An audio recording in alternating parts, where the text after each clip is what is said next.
अमृतभंडा मुग डाली रे आपण माने डालमा तो बहुत थर बनई। आज चलतु अमृतभंडा मुग डाली को बिल्कुल गोटे नुआ उपाय बनैबा। आज ही अमृतभंडा मुग डाली रेसिपी आपण माने को निहाती गोटे नुआ स्वाद दब।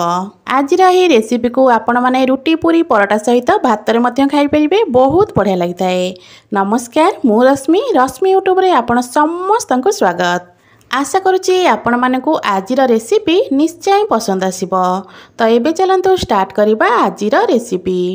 आजिर ही रेसिपी बनैबा पई मु एठी फाळे अमृतभंडा ता सहित 2 रु 3टा आलू को कटाकटी करी भल भाबरे धुआ धुई करी रखिची। तो ये देखी पार्थिबे अमृतभंडा को मुझे टिके बड़ बड़ खंडरे काटिची, सेमिति आलू को मध्य टिके बड़ बड़ साइज रे एठी मु काटि नेइथिली। तो एबे चलंतु भंडा आलू को आमे रखिबा साइड रे। एठी मु गैस ऊपर गोटे पैन बसै नेइची। एबे एई पैन रे आमे पाखापाखी 100 ग्राम रो मुग डाली दबा। मुग डाली को एठी आमे भल भाबरे भाजी नबा। 3 रु 4 मिनिट भाजिला परे देखिबे डालीर कलर आमर धीरे धीरे चेंज हो। डालीर कलर हल्का चेंज हो सारा परे एई मुग डाली को आमे गोटे जगह को काढी नबा। जदि आपण माने देसी मुग डाली नौथिबे तो भाजिबार किछि भी आवश्यकता नहीं। तो ये देखिपे डाली मोर भल भाव में भाजी गलानी। यही डाली को मुझे गोटे बाउल को काढ़ी नौची। तो ये चलतु 2 रु 3 थर भाया पानी देकी डाली को भल भाव में धुआ धुई कर रखी नबा। देखिपे मुग डाली को मुझे भलसे धोई नहीं। तो ये डाली को रखा साइड रे। तो गैस उपर एठी गोटे कड़ई बसई नहीं। कड़ई आमर भल भाव में गरम होला परे एठी मु गोटे चामच दे देइछि सोरिष तेल। तेल को टिके भल से गरम करनेबे।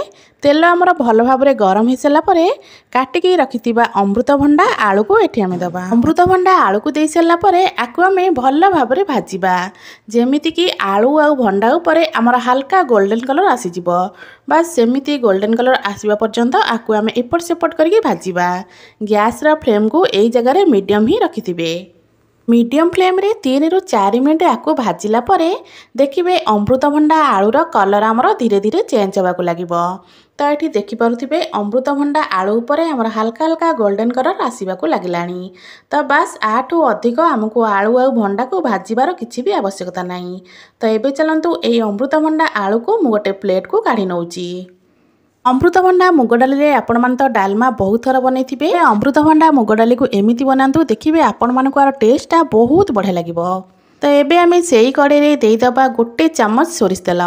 तेल आमर टिके भल भाव में गरम हो सारा परे 2 रु 3टा दे दबा तेजपत्र ता सहित अल्प गोटा मसला। आपण मान पाखरे जहाँ भी गोटा मसला थिबो आपण माने व्यवहार करि परिबे। ता सहित गोटे चामच दे दबा गोटा जीरा। जीरा आमर टिके भल भाव में फुटी गला परे काटिकी रखिथिबा पियाज को एठी दबा। मु एठी गोटे बड़ साइज रो पियाज को एमती लंबा लंबा करी काटि देइथिली। तो पियाज को देई सारा परे पियाज को भल भाव में गोल्डन ब्राउन कलर हवा पर्यंत आमे एठी भाजिबा। पियाज आमर भाजी होउथुवा भितरे एबे चलंतु गोटे मसला बनैबा। मसला बनैबा पई एठी मु ग्राइंडर जार दे दूची खंडे अदा आ सहित 5 रु 6 कोला रसुण गोटे टमाटो। एबे सेथिरे अल्प पानी दे दबा। एबे आको हमें पूरा चिकन करी बाटी आनिबा। मसला को बिल्कुल भी खद खदड़िया करी बाटी बेटी पूरा चिकन करी बाटी नेबे। तो ये देखि पारथिबे मसला को मु पूरा चिकन करी बाटी नेची। तो एपटे देखि पारथिबे पियाज आमर भल भाव में भाजी ही आसलानी। तो एबे चलंतु एई पियाज रे आमे बाटी की रखिथिबा मसला को ऐड करिबा। गैस रा फ्लेम को सेमिति ही मीडियम रखिथिबे, बिल्कुल भी हाई करिबेनी। तो बटा मसला को देई सारला परे एबे ग्राइंडर जार को धोइकी एठी मु अल्प पानी देई दोची। एबे मसला को आमे गोटे रु 2 मिनिट पर्यंत हाई फ्लेम रे कसी नबा, जे पर्यंत हमर पानी टिके सुखा सुखा न होई जाईची। पानी आमर टिके सुखा सुखा हेई आसला परे एठी आमे दबा हाफ चामच लंका गुंड, हाफ चामच हळदी गुंड, ता सहित गोटे चामच एठी मु देई दोची करी पाउडर, स्वाद अनुसार लूण। गुंड मसला दे सारा परे गैस रा फ्लेम को एठी आमे बिल्कुल लो करनबा। लो फ्लेम रे मसला को पाखापाखी आमे 7 रु 8 मिनिट पर्यंत कसिबा। मसला को से पर्यंत कसिबा जे पर्यंत मसला रो हमर तेलटा अलका न होईची। तो एबे चलंतु आकु मु तो भल भाव में गोळी सारलानी।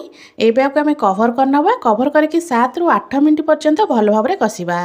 कवर करके मसला को कसिला बेले मझिरे मझिरे चेक करथिबे नले मसला तळो लागि जिवो। 7 रु 8 मिनिट पर एबे चलंतु कवर काढ़िबा। तो ये देखिपे मसलारू तेल आमर बिल्कुल अलगा हो सारानी। आ मसला ये पूरा सुखा सुखा हो जाइए। बास्ना मसलारू बहुत बढ़िया आसुची। तो ये मोर मसला पूरा भल भाव में कषि गलानी। यही जगह आम देदबा भाजिकी रखिथिबा अमृतभंडा ता सहित आलू को। अमृतभंडा आलू को दे सारा पर अमृतभंडा आलू को मसला सहित आम किसी समय कषि नबा। एठी मु कहि रखुची जदि आपण मानकु आजिर एई रेसिपी भल लागे वीडियो को लाइक करिवे शेयर करिवे चैनल जदि नुआ अछंती ताले प्लीज चैनल को सब्सक्राइब निश्चय करनेबे। मसला रे आलू अमृतभंडा देकी पाखापाखी 2-3 मिनिट मु कसी नैथिली। तापरे एठी हमें देइदबा मुग डाली। तो मुग डाली के तो आमे आगुरु भल भाबरे धुआ धुई कर रखिचे। एठी मुग डाली को देई सला परे गैस र फ्लेम को आमे किछि समय पे हाई करनबा। हाई फ्लेम रे एबे चलंतु मसला सहित डाली आलू आ अमृतभंडा को भलसे कसै नबा। पाखापाखि 1-2 मिनिट पर्यंत आकु आमे कसैबा। बेसी समय कसैबा किछि भी आवश्यकता नाही। तो हाई फ्लेम रे 1-2 मिनिट आकु कसै सला परे एठी आमे पानी दबा।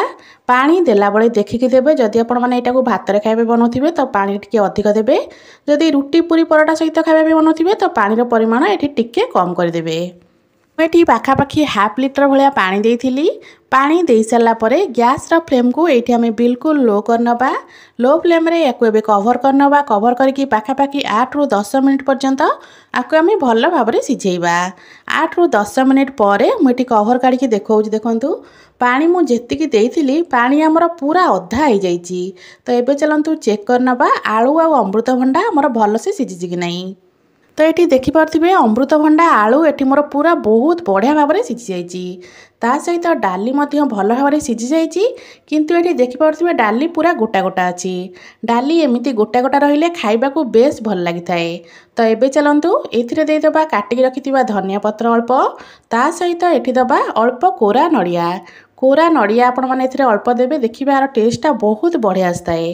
कोरा नड़िया और धनिया पत्र दे सारा पर आउ थे आम भलसे मिसई नबा।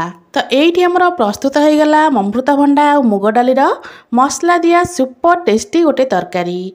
आशा करुच्ची आपण मानकु आज रेसिपी निश्चय पसंद आसथिबो। पुणी आसीबी गोटे नुआ रेसिपी नहीं। से पर्यंत रहूची नमस्कार। जय जगन्नाथ।